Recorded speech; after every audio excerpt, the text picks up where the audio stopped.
Ассалаумағалейкум, қалдарың қалай? Осындай логотипті Pinterest'тен көріп қалдым. Осы логотипті қалай жасаған көріп үйренейік. Кішірейтіп қоямыз. Линия қойып аламыз осылай.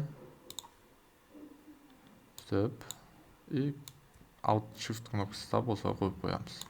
И Ctrl-D-ні басып отырамыз. Мінекей. Ctrl-S, Ctrl-F дейміз да. Осылай қойып қоямыз. Енді осы жерден бәрін белгілеп аламыз. Осылай қойып алып, осы белгілей береміз.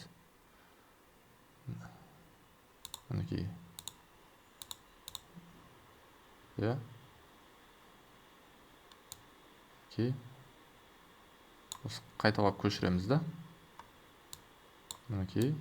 И мына жерден кругты аламыз. Осы шетінен қойып, осылай қойып қоямыз. Пипеткімен таңдаймыз цветтерді. Осылай.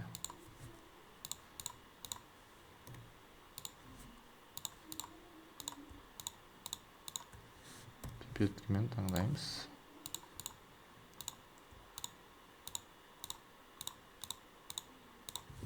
Ctrl-S, Ctrl-V дейміз. Болды. Енді мына жерде қалған бәрін өшіріп тастай салсақ болады. Осының бәрін қойып аламыз. Жалпы бұл дайын болды. Ctrl-G. Мінекей. И артқы фонын қара қылып қоямыз. Болды. Достар, жалпы логотип керек болса, немесе танысыңызға керек болса, айтыңыздар. Осы артына қойып жібереміз. Мінекей, осымен логотип дайын. Жарайды, жақсы, сау болыңыздар. Төменде сіздерге пайдалы болды деп ойлаймын. Төменде Instagram, TikTok парақшамды Құдай қаласа белгілеп қоям, сол жерге тіркеліп маған жазсаңыздар болады. Жарайды, жақсы, сау болыңыздар.